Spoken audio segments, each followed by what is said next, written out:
거니 넌 난 여태 널 찾았는데 기다렸는데 작은 카운터에서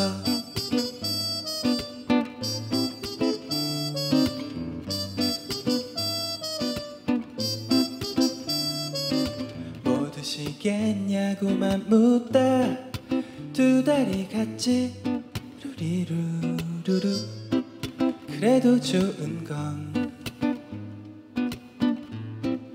그녀가 오는 오후 2시 10분 긴 머리를 넘기며 날 향해 웃고 있는 시간이 멈출 것 같아 행복은 짧을까 지금은 두렵지 않아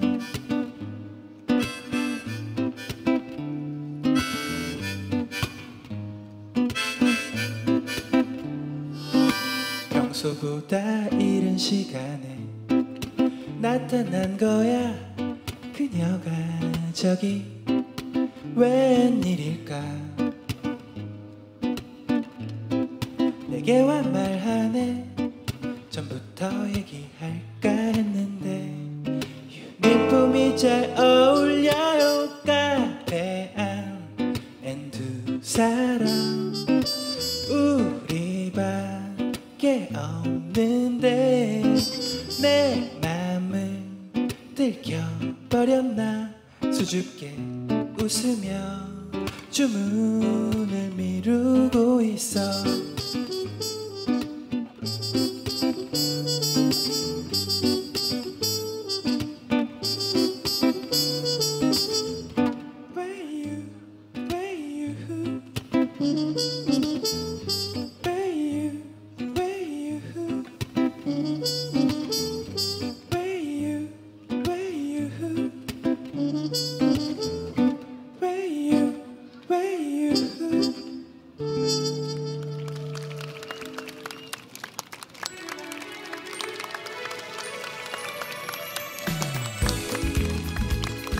네, 여러분 안녕하세요. 서울광장에서 펼쳐지는 책의축제 2017 서울북페스티벌에서 인사드립니다. TBS TV책방 북콘서트 진양입니다.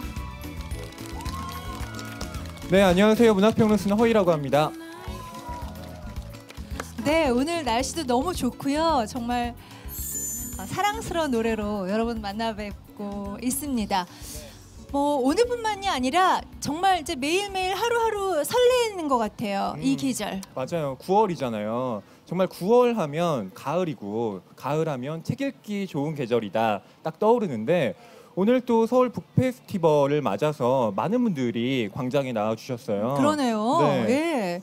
여기에도 지금 아이들과 또 아버지 어머니 가족 단위의 나들이 나오신 분들이 정말 많은데요. 네. 이제 많은 분들이 이 북페스티벌 잘 알고 계신 것 같아요. 올해로 벌써 10년째라면서요? 맞습니다. 2008년부터 시작이 됐으니까 올해 딱 10년이 됐죠. 그렇군요. 네. 예. 저희가 지금 서울 도서관 앞에 이렇게 자리를 마련을 했습니다. 이번 그 서울 그 북페스티벌 주제가요. 집, 도서관? 네. 이라면서요? 예. 도서관은 물음표가 아니라 네. 느낌표입니다. 집은 물음표고요? 예, 도서관은 느낌표. 그러면 집, 도서관이 아니라 네. 집, 도서관? 그렇죠. 이건가요? 네, 네, 맞습니다. 차이가 좀 있나요? 예.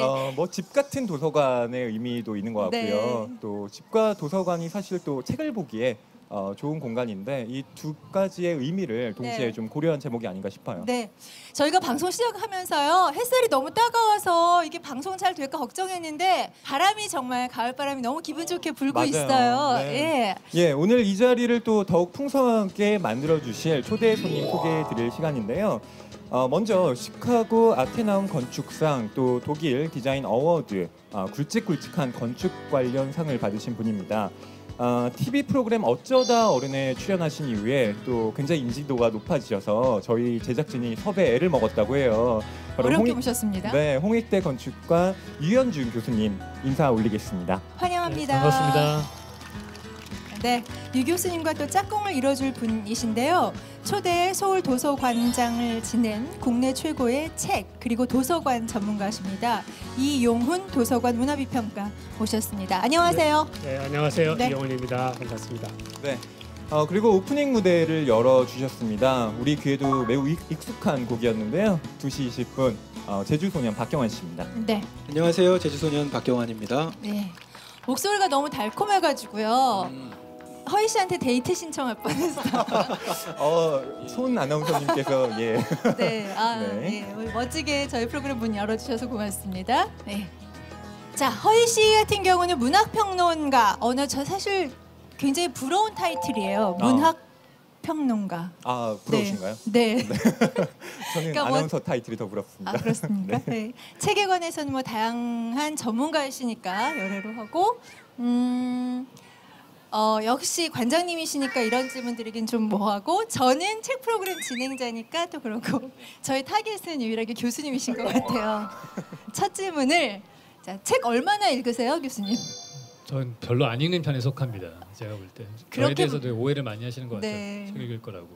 그렇게 말씀해 주셔서 많은 분들이 편안해하실 것 같아요. 네. 그럼 구체적으로 여쭤볼게요. 한 달에 몇 권 정도 읽으시는 것 같으세요? 제가 지난 10년을 평균을 내보니까 한 달에 한 권 정도 읽는 것 같아요. 저는. 한 달에 한 권 네. 정도요.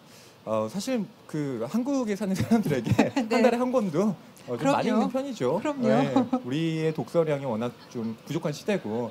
근데 또 여기 계신 분들이 책을 한 달에 한 권만 읽어도 상도 많이 받고 또 교수로 가르칠 수도 있구나 이런 생각을 하실지도 모르겠어요. 이게 위로인지 아니면은 예. 아니 근데 한 달에 한 권이 적은 양은 아닌 것 같아요. 그쵸. 일반적으로 1년으로 12권이잖아요. 맞아요. 근데 사실은 교수님께서는 전문 서적도 많이 출간을 하셨기 때문에 좀 더 많은 책을 읽지 않으실까 하는 그런 생각을 좀 하게 되거든요. 그쵸. 네. 오해세요. 저는 그림책 같은 거는 많이 봐요.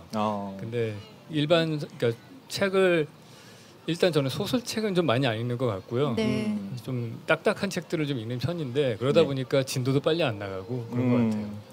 그 유현준 교수님께서 쓰신 책이 도시는 무엇으로 사는가입니다. 아마 많은 분들이 또 알고 계실 텐데요. 그런데 다른 사람들은 이렇게 교수님 책을 많이 읽는데 본인은 이제 별로 다른 사람 책을 안 읽는다 하시면 약간 반칙 아닙니까? 아니 뭐 그렇게 볼 수도 있는데 하여튼 죄송합니다. 예, 제가 뭐 사과를 이끌어내려고 이런 질문을 드린 건 아니었는데. 네. 네. 네, 저희가 이제 흔히 가을은 독서의 계절, 특히 9월은 뭐 책 읽기 좋은 날씨 뭐 이런 말씀 맞아요. 많이 드리는데요. 사실 통계학적으로 보면 실제로 1년 12달 가운데요. 9월에 책을 가장 안 읽는다고 하더라고요. 도서관 대출 건수도 가장 저조한 달이 또 9월이라고 하는데 이용훈 평론가님께 여쭤볼까요? 예. 원인이 어디에 있을까요? 놀아야 되기 때문에 그렇죠. 예. 가을은 놀기 네. 정말 좋은 계절이거든요. 네. 우리나라에선. 그래서 가을엔 정말 바쁩니다. 놀기에. 책 볼 시간이 없죠. 예. 예, 그런 의미에서 그럼 반대로 언제 가장 많이 책을 읽느냐라고 했을 때 여름철 휴가 기간에 사람들이 휴가 기간. 책을 제일 네. 많이 읽는다고 하더라고요. 예, 그렇죠. 예. 휴가 기간에는 먹을 것만 싸가긴 좀 그렇잖아요. 예, 좀 폼 좀 내려고 책도 좀 싸가야죠. 그리고 사실 휴가라는 거는 쉬러 가는 거죠. 가장 휴가 때 잘 해야 되는 게 뭐냐면 가만히 있는 거예요. 멍 때리기. 근데 멍 때리고 있으면 남들이 좀 눈 의식을 좀 해야 되잖아요. 그러니까 그 다음에 좀 가장 좋은 게 이렇게 좀 쉬면서 책을 보고 있으면 좀 본인한테도 도움이 되고 좀 남이 보기에도 좀 멋있어 보이고 뭐 그렇지 않을까. 그러니까 이게 그냥 의도하지 않고 했는데 굉장히 좋은 결과를 내는 그게 아마 책 읽기 또 여름의 책 읽기가 아닐까 생각을 합니다. 네, 휴가 때마다 늘 그랬던 것 같아요. 휴가를 가면서 트렁크에 꼭 책을 싸가긴 하는데 한두 페이지 읽고 오는 경향이 좀 있었던 것 같습니다. 저랑 좀 비슷하시네요. 네. 저도 휴가지 갈 때 제일 많이 가져가는 게 책인데 어떨 때는 이렇게 열어보지도 못하고 오는 것 같아요. 근데 사실 시간이 제일 책 읽는데 필요한 게 아닌가. 우리가 너무 맞아요. 바빠서 그런 생각 많이 하거든요. 예. 그러니까 책 읽기 좋은 도시 서울을 만들려면 무엇보다 제일 중요한 건 사람들에게 휴가를 많이 주는 거 아니겠습니까? 예, 좋죠. 휴가 많이 가면요. 네. 예, 10월 달에 긴 휴가가 연휴가 있을 텐데 일 짧게 하시고 또 책과 더불어 즐거운 연휴를 보내시면 좋을 것 같습니다. 네. 정말 바람대로 시간이 많아서 읽고 싶은 책 많이 읽었으면 좋겠는데 그거보다 더 좋은 건 그냥 일상에서 아무 때나 책 읽고 싶을 때 읽을 수 있으면 참 좋겠다는 생각하거든요. 그래서 유 교수님께 한번 좀 여쭤볼게요. 건축가의 눈으로 볼 때 책을 읽기 좋은 도시? 그 도시가 되려면 어떠한 조건들이 좀 갖춰지면 그런 도시가 될 수 있을까요? 글쎄, 일단은 좀 머무를 수 있는 공간들이 좀 많아지면 좋을 것 같다는 생각을 해봤어요. 그리고 혼자 있을 수 있는 공간도 좀 필요하고 우리가 요즘에 책 제일 많이 읽는 공간 중에 하나는 사실 카페인 것 같기는 한데 카페에서는 다른 사람들 책 보는 모습을 보여주고 싶어서 거기서 또 있는 것들도 있는데 이 도시는 사실은 혼자서 이게 정주해서 쉴 수 있는 공간이 별로 없어요. 대부분 다 돈을 내야지만이 그럴 수 있는 공간밖에 없거든요. 그러니까 우리가 카페에 간다든지 뭐 친구 만나려면 술집 간다든지 이렇게 되는 것 같은데 내가 돈을 지불하지 않고서도 머무를 수 있는 그런 뭐 벤치라든지 조그마한 코너라도 있으면은 네. 그런 데서 좀 읽을 수 있지 않을까 하는 생각을 해봤습니다. 예. 그 정주할 공간이 많아야 한다라는 게 좀 인상 깊은데 또 이용훈 도서문화비평가님, 네, 또 도서관을 워낙 많이 다니셨고 또 세계 유명 도시들의 도서관 형태도 많이 알고 계실 것 같은데요. 서울 말고 또 다른 어떤 곳이 책을 읽기에 좋을까요? 서울이 제일 좋지 않을까? 그런가요? 예. 사실은 뭐 어느 도시나 다 책을 읽는데 다들 노력을 많이 하고 있죠. 사실 책이 있는 좋은 도시가 되려면 뭐 시민들도 좀 여유로워야 되시는 건 당연하고요. 그리고 뭐 문학이라든지 출판, 뭐 서점, 도서관 또 이런 데 공간들이 굉장히 잘 좀 이렇게 갖춰져 있어야 됩니다. 또 뭐 신문 읽는 인구도 좀 많아야 되고 뭐 이런 거로 지표로 삼고는 있죠. 근데 제가 이렇게 오늘 저희 프로그램 같이 해주신 여러분 보니까요. 저 서울광장에 돗자리 깔고 이렇게 앉아서 저희 얘기 듣고 계시잖아요. 그러니까 지금 여기서 그냥 그대로 누워서 책 읽으셔도 될 것 같고, 그러니까 이런 그 모습들이 굉장히 자연스러우세요. 그래서 네. 굉장히 책을 가까이 하기에 좋은 환경일 것 같다라는 생각을 좀 했거든요. 서울에 지금 공공도서관 숫자 또 규모 어느 정도 되나요? 예, 혹시 몇 개쯤 될 거라고 생각하세요? 도서관이? 공공도서관 많을 것 같은데요. 어떠세요? 맞습니다. 저는 한 500개 정도 되지 않을까. 500개. 서울에 네. 예. 뭐 교육청 구립 이렇게 구청에서 운영하는 게 거의 한 지금 200개 가까이 되고 있고요. 그다음에 주변에 작은 규모의 도서관들이 꽤 있습니다. 그것 또한 거의 1000개 가까이 돼요. 그러니까 1000개가 넘죠. 그리고 또 직장에도 있고요. 그리고 학교에는 또 도서관 다 있어요. 한 1200개. 그죠? 다 있습니다. 그래서 사실은 서울의 도서관이 굉장히 많이는 있다. 이렇게 얘기해 드릴 수 있습니다. 얘기를 좀 종합해 보니까 네. 휴가철에 많이 읽는다. 네. 그리고 좀 머물 곳이 많아야 하고 좀 느릿한 삶이어야 되지 않나 싶은데 제주도가 최적화되어 있는 거 아닙니까? 그리고 제주도에 제가 좀 지내봤는데 기적의 도서관이 있어요. 그 아주 예쁜 그 삼각형불 모양의 그렇죠. 도서관 아닌가요? 맞아요. 네. 가보셨어요, 직접? 네, 지나가는 가봤습니다. 들어가서 책을 읽진 않았네요. 생각해 보니까. 네. 제주에는 또 서귀포에도 있는데요. 서귀포도 굉장히 아름다운 도서관이죠. 이제 건축가님 잘 아실 텐데요. 네, 그리고 서울에도 기적의 도서관이 있습니다. 도봉구에 있고요. 이제 구로구에도 곧 이제 준비하고 있습니다. 그 기적의 도서관 프로젝트는 원래 그 모 방송의 느낌표라는 프로그램에서 진행했던 뭐 독서 확산 문화 캠페인으로서 진행이 됐던 거잖아요. 책을 읽읍시다. 네. 구호가 예, 생각이 나는데. 그렇죠. 예. 그 2001년도에 했었죠. 예. 방송들 기억나시나요? 네, 예. 재밌게 봤었습니다. 그럼 이런 기적의 도서관이 아무래도 책 읽기 문화 확산에 도움이 좀 됐다라고 평가를 하시나요? 굉장히 많이 도움이 됐습니다. 무엇보다도 도서관이 굉장히 아름다울 수 있다. 그 도서관이 또 이렇게 찾아오시는 분들, 특히 어린이 도서관이잖아요. 기적의 도서관. 그 아이들의 읽을 권리, 그리고 아이들이 도서관 안에서 정말 자유롭고 그리고 열심히 책도 즐겁게 읽을 수 있다. 이런 것들을 공간으로 잘 풀어냈기 때문에 굉장히 선풍적이었고요. 그 이후로 우리나라 도서관 건축이나 도서관 서비스도 굉장히 많이 변화를 했습니다. 큰 도움을 받았죠. 예. 교수님 그러면은 좀 한번 여쭤볼게요. 좀 이런 공공 도서관 많이 다녀보셨죠? 예. 예. 어떤 것 같아요? 우리나라의 그 공공 도서관. 저희 아까 관장님 말씀하신 대로 우리나라의 도서관이 적은 건 아닌데요. 문제는 접근성이 거의 없다는 거예요. 어디에 처박혀 있는지를 모르겠어요. 그러니까 우리나라의 똑같은 문제가 공원에도 있는데 공원 같은 것들도 길가에서 안 보이고 안쪽 블럭에 숨겨져 있어서 그 주변 사람들만 쓰는 거랑 마찬가지인 것 같아요. 사실은 10개의 도서관이 있다고 하더라도 그게 노출이 많이 돼야지 사람들이 잠깐씩 들러서 갈 수가 있을 텐데 이게 뭐 거의 무슨 기관에서 도서관 같은 거 만들 때도 그냥 한쪽 구석에다가 예. 그냥 면적만 쳐놓다 네. 보니까 안 되죠. 그게. 공원이나 도서관에 잘 찾아가지 못하는 게 제 잘못이 아니었군요. 네, 그게 우리의 그 구조적으로도 그런 것들이 많이 있기 때문에 그리고 아까 기저귀 도서관 같은 것들도 제가 가서 보면은 참 좋았던 것 중에 하나는 일단 세팅 자체가 자연 경치를 바라보면서 책을 읽을 수 있게 돼 있다는 게 큰 차이인 것 같아요. 우리가 아까 여기서 서울 광장에서 책 읽으면 좋겠다고 말씀하셨는데 저는 못 읽을 것 같아요. 옆에 차들이 하도 많이 다녀가지고. 그러니까 네. 이게 책을 읽는다는 거는 다른 거하고 다르게 나만의 시공간으로 들어가는 거잖아요. 그러니까 주변에 그 시간의 흐름이라든지 이런 것들도 되게 내 템포에 맞춰져야 되고 그러려면은 좀 조용한 공간 속에 있어야 되는데 네. 제일 좋은 거는 자연 경치를 보면서 책을 보는 거가 가장 좋을 거라고 생각을 해요. 예, 그렇군요. 자연은 워낙 슬로우하잖아요. 그러니까 공간 속에 좀 오래 있어 보고 그 공간이 어떤지 좀 잘 알아야지만 사실은 그 안에서 내가 뭔가 하고 싶은 생각이 떠오를 것 같다는 생각이 들거든요. 그래서 그러면 제가 네 분께 좀 한번 여쭤볼까요? 나는 이러이러한 환경, 이러이러한 공간에서 가장 책이 읽고 싶어진다. 뭐 그런 공간 있으세요? 제주소년부터 여쭤볼까요? 저는 저희 집에서 이제 천안으로 가는 일이 매주 있는데 저희 집이 종점이에요. 그래서 그 기차역에서 출발해서 서울역에 가기 전까지 사람들이 많이 타기 전까지 예. 그 고요한 시간에 책이 잘 읽히더라고요. 네. 기차 멋있다. 안에서. 기차 네, 안에서. 기차 안에서 책 읽고 있는 이렇게 훈남 보면 이렇게 네. 심쿵할 수 있을 것 같아요. 그렇죠. 네, 교수님 어느 공간이 좋으세요? 저는 서점 안에 있는 카페에서 읽을 때가 제일 잘 읽히는 것 같아요. 어, 근데 거기 되게 조용하고요. 네. 그다음에 여러 사람들이 책을 읽으니까 저도 거기에 동조가 돼서 네. 같이 읽을 수 있는 분위기가 되는 것 같아요. 네, 관장님. 저는 뭐 출퇴근할 때 지하철, 사실 서울 지하철이 저는 그게 굉장히 좋습니다. 그래서 좀 일찍 나가요. 그래서 좀 여유 있게 좀 책 좀 보려고.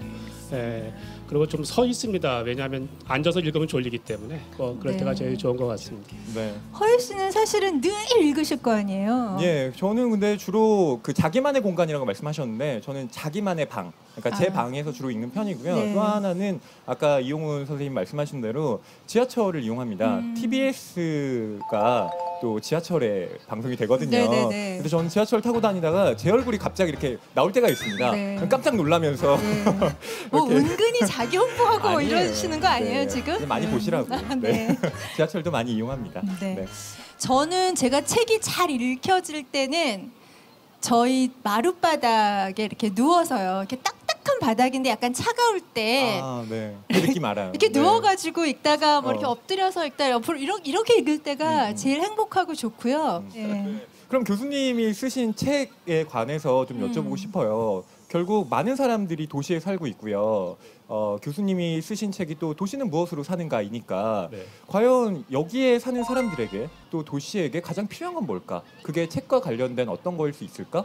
뭐 그런 걸 좀 뭐 저는 제가 도시에 사는 가장 큰 이유라고 본다면 다른 사람들하고 우연히 만남을 갖는 것들, 다른 사람 구경하는 거 그런 거라고 생각을 해요. 그래서 근데 그런 만남들이 사람들이 많이 모이는 곳이 상점이나 상가나 이런 데들이잖아요. 그런 공간 속에서 사람들을 만나는데 다른 사람들을 만날 수 있는 또 어떻게 보면 가장 손쉬운 방법 중에 하나가 책을 통해서 만나는 거라고 생각을 해요. 책을 읽으면은 그 안에 나오는 등장인물들을 일단 저희가 관험증적으로 엿볼 수도 있고 그 사람의 속마음도 들어가서 볼 수 있고 사건도 보고 근데 그걸 또 내가 원하는 타임에 맞춰서 읽을 수 있잖아요. 그러니까 그렇죠. 책이 가장 손쉽게 그런 이벤트를 만날 수 있는 방법이라고 생각을 해요. 그러니까 만약에 도시 곳곳에 그런 책을 읽을 수 있는 기회와 공간들이 많이 주어진다면은 지금 우리가 사는 라이프보다도 훨씬 더 많은 증폭된 그런 즐거움을 느낄 수 있는 삶이 될 수 있을 거라고 생각을 해요. 네. 저희가 지금 여러분과 함께 책에 관해서 서울광장에서 이야기를 하고 있는데요. 가을바람도 굉장히 좋고 여러분께서도 아주 집중하시고 근데 무대에 저희는 햇살이 참 따갑다는 생각이 들거든요. 네. 그래서 우리에게 어떤 청량감을 줄 만한 시간을 잠깐 가졌으면 좋겠어요. 노래 지금 좀 듣고 가도 될까요? 네. 어떠세요? 네, 이번에도 노래 한 곡 준비했는데요. 제가 제주도와 관련지어서 제주소년은 아니지만 귤이라는 노래를 가지고 있습니다. 저는 중학교 때 제주도를 처음 갔어요. 그래서 수학여행으로 그리고 매력에 흠뻑 빠져서 대학교 진학을 제주도로 했습니다. 그래서 거기서 좀 지냈죠. 내가 선택해서. 네. 멋지다. 아주 멋진 제주 소년의 그런 귤 청해 듣겠습니다.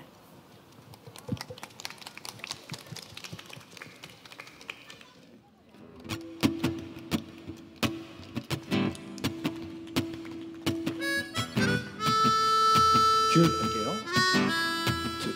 1, 2, 3.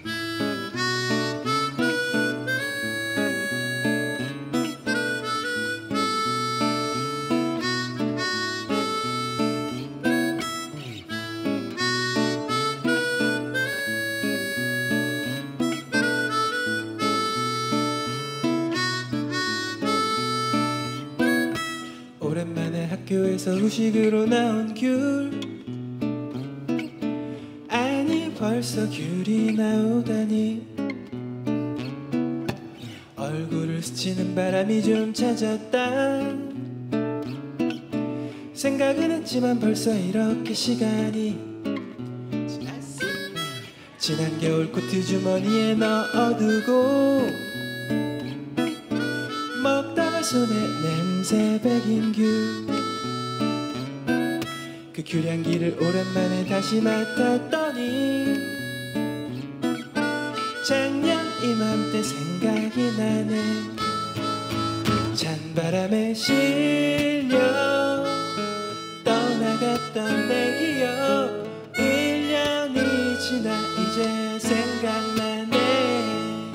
지나면 아무것도 아닌 일들로 나는 얼마나 고민했었나.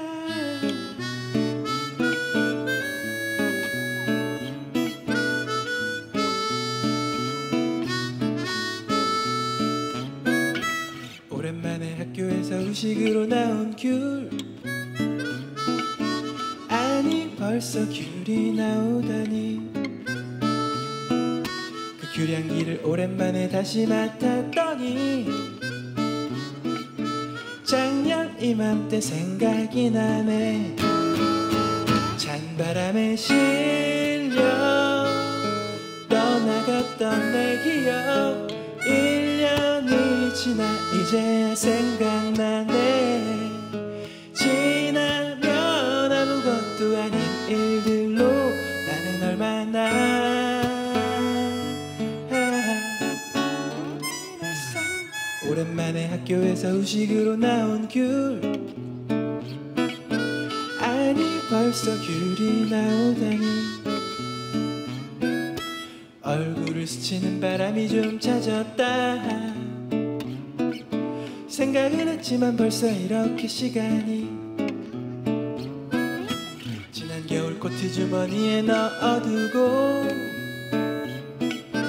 먹다가 손에 냄새 배긴 귤. 그 귤향기를 오랜만에 다시 맡았더니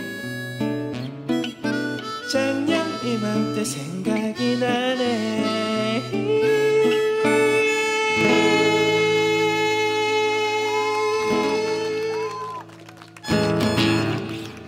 감사합니다.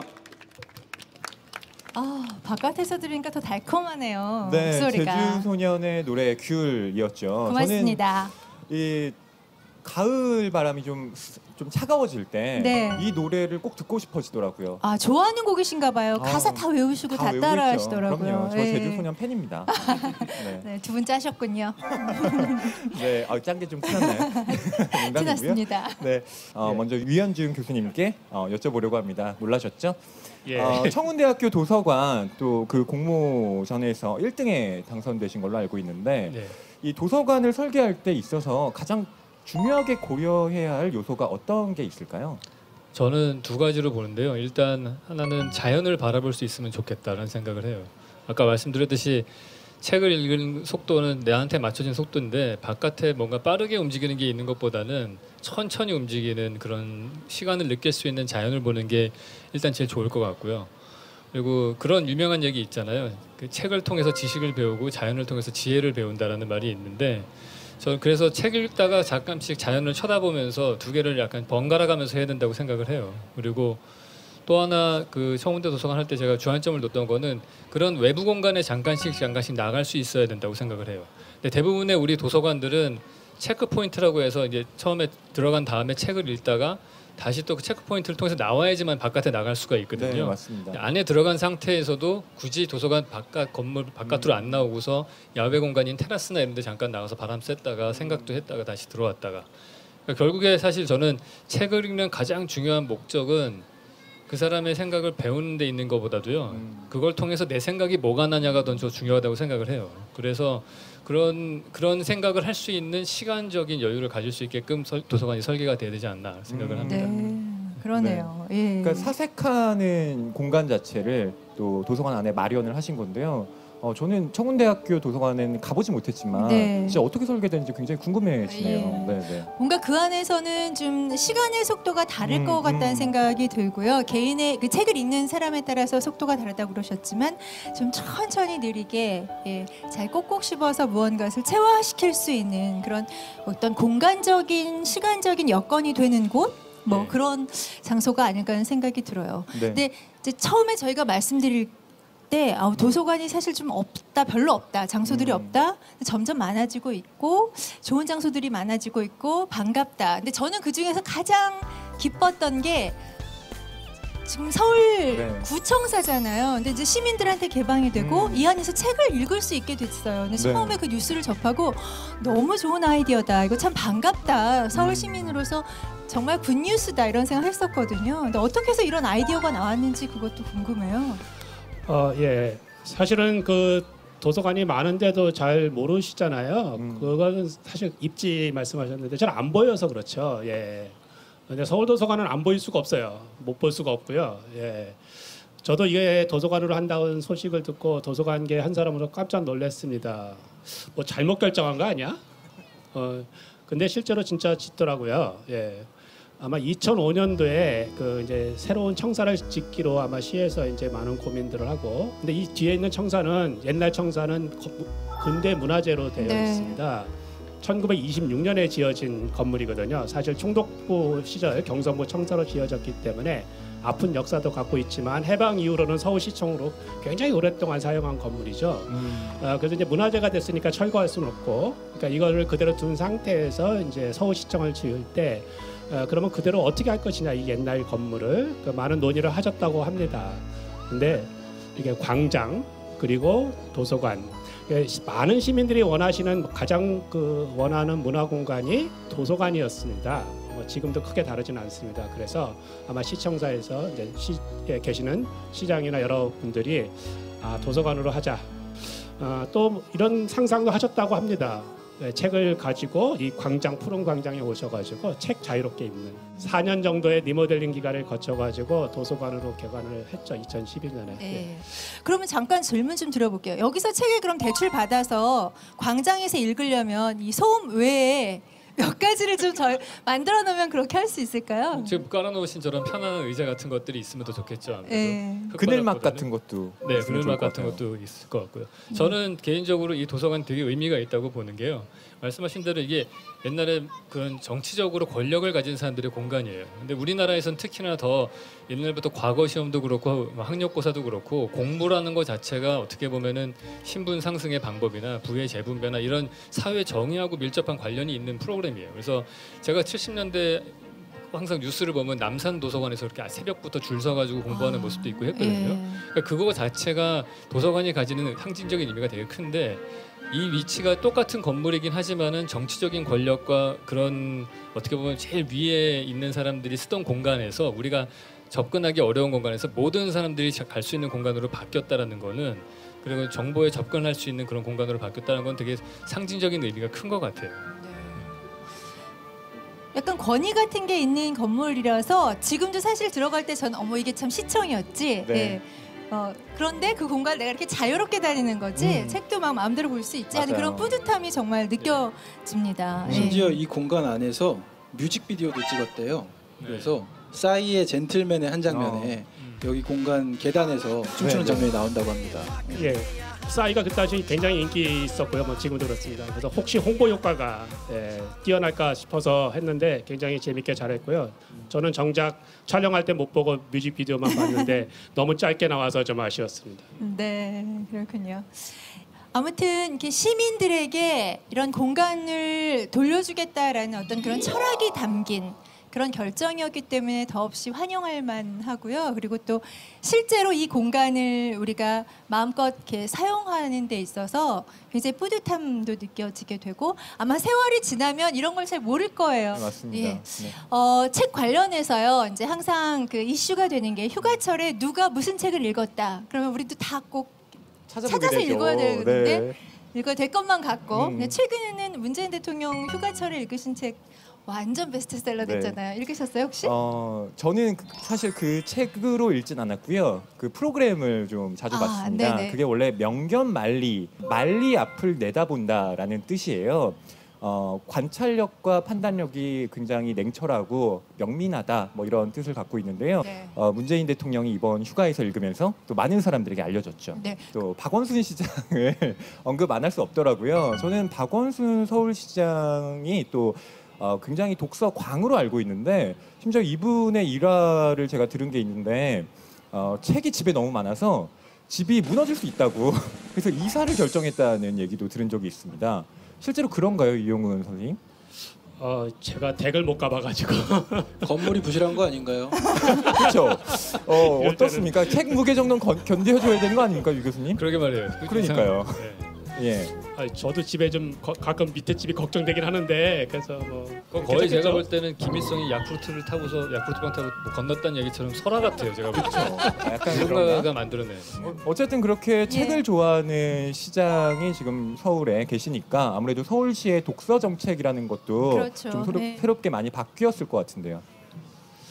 예, 뭐 저기 2012년에 이 서울도서관을 건립하면서 서울시가 굉장히 많은 변화를 가져왔습니다. 그때 독서랑 관련해 가지고 내용이 있다면 이제 도서관의 책을 1인당 2권 다시 말해서 서울시의 도서관의 책이 2천만 권 채우겠다 이렇게 말씀하셨죠. 그 당시에 1.1권 정도 됐습니다. 네. 1,000만 권 정도 늘리겠다. 아직도 늘리고 있는 중이실 거고요. 네. 그다음에 이제 독서를 그래서 이제 좋은 도서관 환경이나 독서 환경 이런 것들을 만들면 책을 이제 많이 읽으실 테니까 그래서 1인당 20권 읽기. 20권. 예, 20권 읽으세요. 예. 그게 평생은 아니죠. 1년에 1년에 한 달에 네. 2권이 좀 못 되는. 네, 근데 그 비율로. 당시에 이제 통계가 서울 시민이 한 13권 정도 읽을 때였습니다. 네. 그러니까 지금 5년, 지금은 아마 20권 정도 될 것 같아요. 왜냐하면 이렇게 책도 보시기 좋은 도서관들도 주변에 많이 있고 또 뭐 사실 서울은 축복받은 도시이긴 합니다. 책에 관해서는 그렇죠. 뭐 제주도도 요즘에 많이 그렇게 있습니다만 서울은 정말 많은 도서관, 서점, 각종의 책 읽는 좋은 공간들이 많이 있어서 이제 서울시장께서 책을 많이 읽으신다 이렇게 하지 마시고 서울 시민들께서 내가 책 많이 읽는다, 내가 책 제일 많이 읽어 막 이렇게 자랑하시는 시민들이 많아지시면 뭐 책 읽는 도시 서울 만드는 건 금방 할 수 있을 것 같습니다. 사실 허희 씨랑 저는 1년에 한 52권 정도는 보유를 해뒀어요. 매주 만나서 사실 독서 팟캐스트를 하고 있거든요. 두 예, 분이 그래서 소설 한 그렇게 권씩을 하시는군요. 매주 읽습니다. 예. 강제로 읽기. 강제 독서의 효용이 생각보다 큽니다. 의무적으로 읽어야 되는 독서가 여러분 폐해가 클 거라고 생각하실지 모르겠지만 독서는 약간 의무적으로 할 필요도 있는 것 같아요. 그냥 네. 즐기면서 읽는 게 아니라 그 독서를 하고 나서 방송을 해야 되기 때문에 아까 교수님 말씀하신 대로 책을 통해서 내가 할 말을 뽑아내야 돼요. 그래서 굉장히 좋은 생각을 하게 독서입니다. 되죠. 네. 맞아요. 저도 그 프로 해야겠는데. 불러주세요. 팟캐스트 하나 하세요. 예. 언제 한번 모시도록 하겠습니다. 유 저 교수님. 진짜 책을 너무 안 읽는 사람 된 것 같아요. 여기서 이미지 안 좋아질 것 같아요. 되게. 걱정하시기엔 네. 늦은 것 근데 같습니다. 저는 그런 위안을 항상 해요. 네. 제가 읽은 책의 양이 소크라테스보다 많다고 생각해요. 네, 그러니까 그 시절에 그리스 시대의 그 유명한 철학자보다는 제가 더 읽지 않았겠어요. 지금 아무래도 어렸을 적부터 읽은 참고서부터 시작해가지고 그러니까 여러분들 너무 이렇게 주눅들지 마세요. 책 많이 안 읽는다고 해서 그러실 필요 전혀 없습니다. 여러분. 그럼요. 아니 교수님이 걱정하시는데 사실 저도 많이 안 읽어요. 네, 이제 고백하셔야죠. 정확히 이제. 얘기하면 못 읽는다 이렇게 핑계를 대면 저도 직장인이고 뭐 이것저것 하다 보면 근데 저는 그래도 권수로 물어보시면 한 400권 이렇게 얘기할 수 있습니다. 1년에요? 1년에요? 네. 아니면 놀라셨죠? 네. 만져본 거. 아까 잠깐 말씀하셨잖아요. 그림책이라니까. 동화책 이런 거 도서관에 많이 있습니다. 여기서 좋은 그림책. 그래서 제가 도서관 근무할 때는 아침에 출근하면 책 서너 권은 금방 읽을 수 있어요. 네. 그래서 딱 읽고 아침 준비하고 그래서 앞으로 그러면 정확한 질문을 위해서 몇 페이지짜리 어떤 책을 몇 권 읽으세요? 그렇죠. 이렇게 여쭤봐야 될 것 같고요. 두 분처럼 강제적으로 읽으시는 분들은 제외로 하고 다시 교수님께 좀 질문을 드리면 교수님이 쓰신 책에 보면 우리나라 이제 쇼핑몰에 대해서 굉장히 네. 그 혹독한 비판을 좀 하셨거든요. 근데 예. 대표적인 몰이 코엑스몰이에요. 근데 최근에 사실은 완전히 상점벽해처럼 바뀌었어요. 완전히 바뀌었죠. 예, 그 이유 중에 하나가 아주 큰 서점이 들어왔잖아요. 네, 별마당 도서관. 예. 예, 관련해서 이게 굉장히 큰 영향을 전체적으로 주는 것 같은데요. 건축가 입장에서 어떻게 좀 설명을 좀 해주세요. 그 효과를. 와 완전 그 비포 앤 애프터가 극명하게 바뀔 정도로 임팩트가 있었어요. 그 코엑스 광장이 건축적으로 문제점이 뭐였냐면 중심점이 없다라는 거예요. 가면 길을 잃을 것 같은 그런 포인트라서 랜드마크가 없는 거죠. 근데 그 몇 별마당 번이었어요. 서점이 랜드마크가 딱 하나 되면서 이제 그거를 중심점으로 기준점으로 삼아서 사람들이 이제 길을 찾을 수 있는 게 됐고요. 코엑스몰의 문제를 제가 지적했던 거가 자연이 너무 없다. 너무 왜 사람들을 왜 지하실에다 집어넣느냐 이런 얘기를 했는데 이제 별마당이 있는 그곳이 자연 채광이 들어오는 곳이에요. 그런 것도 있고 그 안에 또 컨텐츠가 되게 많잖아요. 책들이. 그러니까 책이 꽂혀 있는 저는 뭐 관장님만큼 책을 많이 읽지는 않지만 책이 꽂혀 있는 걸 보는 건 되게 좋아해요. 네. 그 도서관에 가면 기분이 좋아지는 거가 그 책들이 쫙 꽂혀 있는 걸 보면은 은하수를 보는 것 같은 느낌이 들어요. 하나하나가 스토리가 있는 것들이 그러니까 그 공간 자체가 예를 들어서 10평이라고 하더라도 그 10평이 비어 있는 공간일 때하고 책이 한 1000권이 꽂혀 있을 때하고 다른 공간의 의미를 가지거든요. 그러니까 그 별마당이 그 역할을 하는 거죠. 거기 가면 수천 권, 수만 권의 책이 꽂혀 있으니까 실질적으로 그 면적보다도 더 많은 이벤트와 뭐랄까 호기심 뭐 여러 가지 것들을 사람들의 감정을 일으키는 공간이 되는 거죠. 그러니까 감정을 일으키는 공간이 됐기 때문에 사람들이 그쪽 중심적으로 모일 수가 있는 거고 또 그런 거죠. 그러니까 랜드마크가 있다는 게 굉장히 중요한데 그게 또 서점, 네. 책 관련 컨텐츠가 있고 그걸 많은 분들이 그걸 잘 이용할 수 있도록 설계됐다는 게 굉장히 큰 변화를 가져오는 거. 단위 면적당 가장 임팩트가 있게 만드는 방법이 책을 전시해서 서점으로 만드는 거예요. 아 그래요? 네, 그래서 요즘에 최근에 그 개장했던 무슨 힐튼 호텔 이런 데서도 제일 메인 포커스를 두는 게 1층부의 그 공공공간에다가 서점을 어떻게 배치할 것이냐 그런 것들이거든요. 예. 저는 그 코엑스의 별마당 도서관 또 파주에는 지혜의 숲이라는 네, 곳이 있잖아요. 저는 그렇게 대규모의 뭐 공간도 좀 종종 가긴 하지만 사실은 집 앞에 동네 책방들을 좀 자주 가는 편입니다. 네. 아무래도 좀 편하게 그리고 제 기호에 맞는 책을 찾기는 그렇게 작은 동네 서점들이 더 좋더라고요. 전 사실 제가 그런 서점 주인이 되는 게 꿈이었어요. 네. 지금은 아직 차릴 돈은 별로 없고요. 네. 근데 요즘 정말 아직 좋은 아이디에 기발한 아이디어에 부러운 그런 서점 주인들이 많이 생긴 것 같아요. 동네 책방 주인들. 예. 네. 독립서점이 타도시에도 많이 생겨서 사실 저는 이번에 앨범 발표하고 독립서점 투어를 했어요. 그래서 아 정말요? 네, 뭐 20명 한정, 뭐 30명 한정으로 해서 라이브를 하고 너무 재밌어서 앙코르 투어를 또 떠납니다. 올 가을에 좀 돌아다닐 예정이에요. 네. 그 요즘에 이런 동네 책방들이 또 뭐 동네에도 있지만 그 홍대나 또 요즘 소위 말하는 뜨는 동네에 많이 생기고 있더라고요. 뭐 이태원 같은 곳에도 있고요. 네. 저는 이렇게 동네 서점들이 또 이런 핫플레이스에 생기는 어떤 효과가 뭘까? 거기에 생김으로써 이것들이 또 어떤 영향을 사람들에게 미칠까 궁금해지더라고요. 그런 저는 반가운 거는 그런 동네 서점 저도 제가 맨날 다니던 길인데 어느 날 갑자기 뭐가 가게가 생겼는데 이게 서점이에요. 근데 서점이 저는 되게 좋은 게 저는 이제 건축적으로 봤을 때는 우리가 지금 살고 있는 것들이 대부분 다 1인 가구로 많이 살고 내가 머무를 수 있는 내 공간이 별로 집은 점점 작아지고 있어요. 그럼 내가 가서 쉴 곳이 필요한데 그렇다고 우리가 공원이 많은 것도 아니에요. 그럼 앉아 있을 곳은 사실 돈을 내고 앉아 있을 때밖에 없어요. 우리가 카페가 많은 이유는 그런 사적인 공간이 없고 쉴 곳이 없어서 그런 건데 마시는 걸 할 때가 제일 싸서 그래요. 그러니까 마시는 거 맥주를 한 잔 마시거나 밥을 먹으면 우리가 40분 만에 일어나야 되잖아요. 다음 사람 때문에. 근데 마시는 건 아무 때나 가도 되고 또 제 친구 그러더라고요. 자기 일회용 컵을 항상 쓴대요. 그 이유가 뭐냐면은 음료수가 얼마나 적게 남았는지 안 보이게 하려고 한다는 거예요. 계속 오랫동안 앉을 수 있게 하려고. 근데 그게 결국에는 카페라든지 이런 것들은 장소를 빌리기 위한 그래서 장치인데 네. 서점이 생기는 거는 서점은 이제 어떻게 보면은 카페보다도 더 장시간 체류를 하더라도 누가 뭐라고 아는 그런 데잖아요. 책을 보다가 앉아서 다시 꽂고 딴 책도 보고 앉을 수 있기 때문에 네. 그런 공간들이 많아진다는 거는 사실 우리가 예전에 골목길이나 마당 같은 그런 정주할 수 있는 공간이 많았던 시절에서 지금은 거의 다 빼앗겼잖아요. 맞습니다. 그렇기 때문에 서점들이 골목 상권으로 들어오는 것들은 되게 좋은 것 같아요. 그런 면에서 또 하나 제가 생각이 난 게 있는데 제가 볼 때 중요한 것 중 서점이 이 시대에 중요한 이유 중에 하나가 이 촉감 때문에 그런 것 같아요. 감각을 우리가 느낄 수 있는 것들이 많은데 시각적인 것들 너무 많고요. 그다음에 디지털로 다 보잖아요. 요즘에 핸드폰으로 다 볼 수 있고 뭐 음악도 너무나 다운로드 받아서 아무렇게나 들을 수 스트리밍으로 들을 수 있고 하는데 우리가 만질 수 있고 촉각을 느낄 수 있는 거가 책이거든요.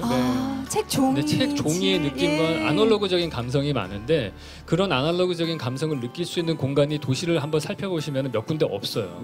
카페에 가서 커피 냄새를 맡을 수 있는 공간하고 서점에 가서 책을 만지는 공간 네. 이런 데밖에 없거든요. 그래서 더욱더 서점이 각광을 받는 게 아닌가 하는 생각을 들어요. 예, 좀 덧붙이자면 네. 사실 지금 저도 중요한 지적 말씀이라고 생각하고요. 그래서 요새 아날로그의 이제 반격 이런 책도 이제 나와 있는데 예, 사실은 디지털이 굉장히 빠르게 우리 생활에 다 들어와 있잖아요. 네. 그러다 보니까 이제 오감을 동원한 이런 새로운 경험 이런 것들이 이제 필요한 다시 이제 중요성이 부각되고 있고 그런 것 중에 하나가 이제 서점이라는 공간이고요. 또 아까 현실적으로는 서점이 그런 작은 서점도 특색 있는 서점들이 생겨서 이제 버틴다 이렇게 좀 말씀드리면 좋을 것 같기도 한데 그럴 수 있는 이유 중에 하나가 도서 정가제입니다. 예, 예전에는 도저히 경제적으로는 그런 걸 할 수가 없어요. 그래서 많은 분들이 투잡도 뛰고 다른 또 일도 있고 이렇게 해서 계속 그러면서 서점을 만들고 있어요. 네. 그러니까 사실 어떻게 보면 독자들이 그것에 좀 호응을 해주셔야 돼요. 이제 가서 예쁘니까 사진 찍고 사진 찍고 맥주 마시고 이러고 오지 마시고 꼭 책도 좀 사시고 네. 이렇게 하면서 그분들이 계속 그런 공간을 만들어야 궁극적으로 나도 또 그런 공간을 계속 이렇게 향유할 수 있고 이용할 수 있기 때문에 조금 이제 아마 그런 것들에 대한 좀 생각을 더 해주신다면 아마 그분들이 큰 용기를 가지고 더 지속적으로 오랫동안 아마 그런 공간을 우리 주변에서 유지해 가실 거라고 저는 생각합니다. 네. 근데 사실 이제 전통적으로 우리가 생각을 하는 건 책 읽는 건 결국은 습관이다. 그리고 습관은 어릴 때 교육에서 시작이 된다. 뭐 이런 얘기들 많이 이제 하시게 되고 네. 그런 면에서 이제 부모님들이 상당히 부담감을 느끼시는 것도 많거든요. 네. 그러니까 저만 해도 내가 어렸을 때 애들 습관을 좀 잘 못 들여서 아이들이 책을 안 읽나? 뭐 이런 생각 할 때 있거든요. 네. 네. 관장님 어떻습니까? 예. 요즘 아이들이 책을 사실은 초등학교 한 3학년까지는 굉장히 많이 읽어요. 예. 부모님들이 읽지 말라고 해도 열심히 읽는데요. 그 이후로부터 책을 안 읽죠. 왜 그러냐면 공부 때문에 그래요. 그러니까 사실은 책 읽는 게 공부인데 우리는 공부를 너무 교과서, 학습 참고서, 시험 성적에 매여놓고 나서 진짜 공부를 안 하게 되죠. 그래서 부모님들이 애들 보고 공부하라 이런 말씀 좀 적게 하시고 예. 사실은 아이들은 굉장히 주변을 잘 흥미롭게 보잖아요. 그래서 자기보다 누가 더 재밌게 하면 글로 와요. 그러니까 애들한테 무슨 책인지 보여주지 마시고 몰래 읽으세요.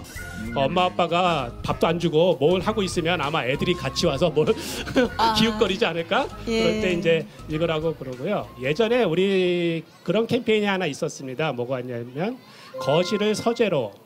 근데 이게 텔레비전 방송에서 제가 이 얘기해도 되나? 거실에서 텔레비전 치우자 이런 운동이거든요. 텔레비전 치우고 네. 책장을 쫙 놓는 거죠. 그러면 처음에 심심하겠죠. 근데 심심하면 뭐 하겠어요. 결국 자다가 일어나면 또 뭘 하다가 결국은 이제 책을 좀 보게 되지 않을까. 뭐 그래서 조금 우리 사회가 조금 심심해지면 아이들도 덜 바쁘고 그렇게 되면 아마 책 읽기에 큰 도움이 될 것 같습니다. 네. 네. 저는 이 부모님의 어떤 본보기 참 아이들에게 중요하다고 생각을 하는데 사실은 부모님들이 책을 보기에도 지금 쉬운 현실이 아니라서 당장 우리에게 필요한 게 일종의 자기계발서 위주의 네. 네, 그런 책을 보기에도 좀 바쁘고 그러다 보니 정말 내가 여유롭게 내 사색을 좀 할 수 있는 책을 볼 수 있는 그런 여유를 찾기가 정말 정말 어려운 것 같아요. 그런 점에서 그 진양희 아나운서님이 내가 네. 그 책을 좀 많이 못 읽어서 그런 게 아닌가. 네, 그래서 네. 아이들이 그렇게 잘 책을 안 보는 게 아닌가 하셨는데 어떠신가요? 이렇게 생활인으로서 독서를 한다는 것 자체가 진짜 쉬운 일은 아니죠. 쉽지 않죠. 정말 쉽지 않죠. 근데 음.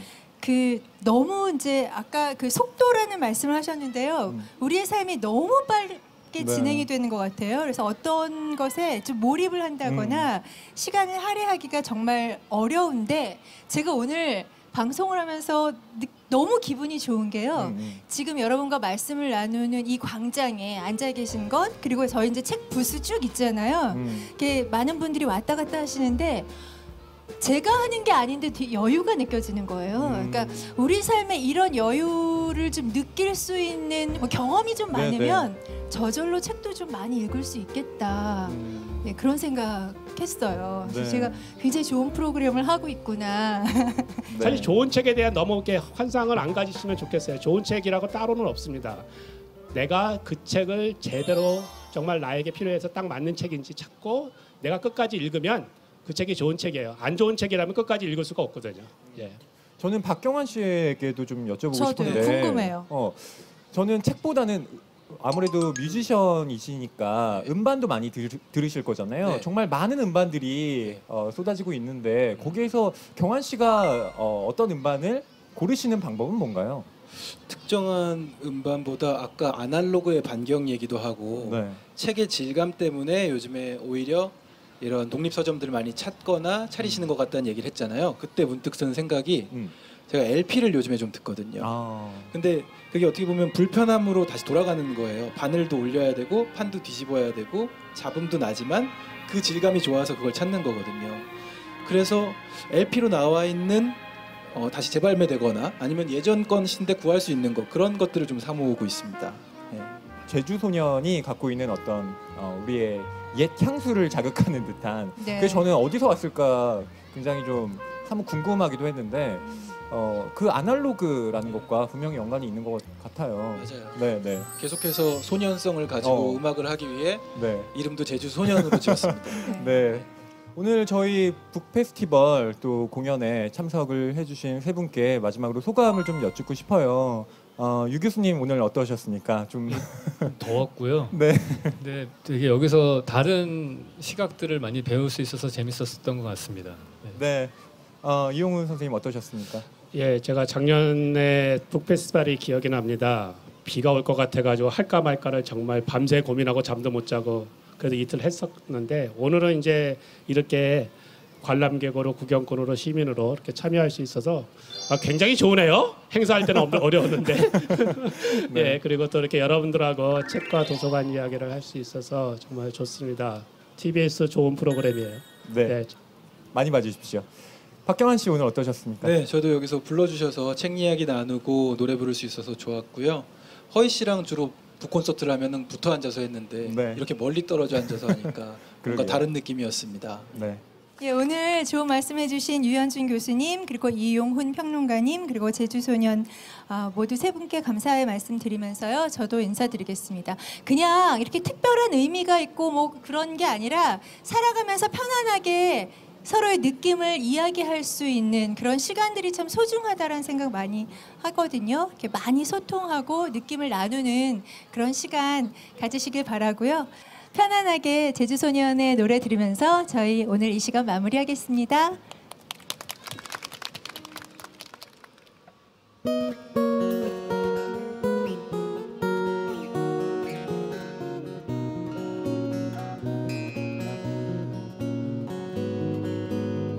햇살이 아프도록 따가운 날에는 비가 끝도 없이 쏟아지는 날에는 휘날리는 깃발처럼 기쁜 날에는 떠나가는 기차처럼 서글픈 날에는 난 거기에 가지 파란 하늘이 열린 곳 바람이 기우는 저 언덕 너머로 난 거기에 가지 초록색 웃음을 찾아 내 가슴 속까지 깨끗한 바람이 불게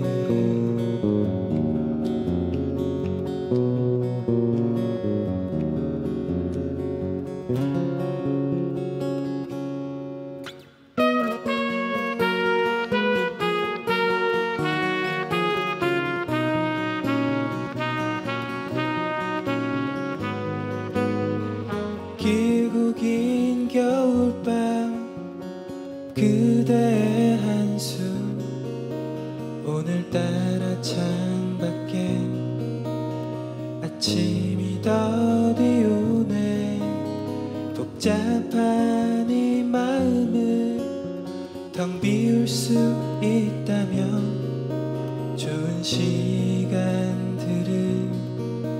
너와 많이 나눌 텐데 난 거기에 가지 파란 하늘이 열린 곳 태양이 기우는 저 언덕 너머로 난 거기에 가지 초록색 웃음을 찾아 내 마음속까지 따뜻한 사랑을 느끼게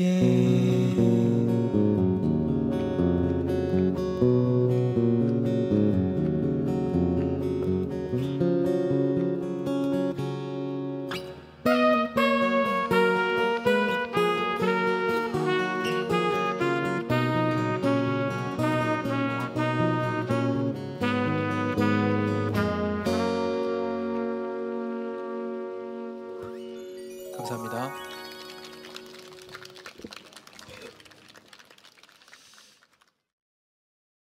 좋은 데에서 앉아가지고 책 관련 이야기 계속 들려주셔서 되게 좋았고요. 책 읽는 거는 평상시에 약간 강제성을 띠더라도 자꾸 읽다 보면 더 재미를 느낄 거라고 해가지고 앞으로 애들도 그렇고 저도 조금 더 책 많이 읽으려고 노력해야겠다 이런 생각했어요. 책 고를 때 무슨 호기심이나 궁금증을 가지고 오라고 어떤 분이 말씀하셨는데 그것처럼 아이들한테도 조금 책을 그냥 막막하게 다가가는 게 아니라 궁금증을 가지고 책을 더 이렇게 집중적으로 봤으면 좋겠다는 생각이 들었어요. 아이들이 좋아할 것 같아서 앉게 됐는데 너무 즐겁게 있었던 것 같아요. 책을 읽을 수 있는 공간들이 많이 부족한 것 같은데 아이들이 어떻게 자연 속에서 자유롭게 생각도 하면서 이런 자연 느끼면서 책을 읽을 수 있는 공간들이 많이 생겼으면 좋겠다라는 생각이 있어요.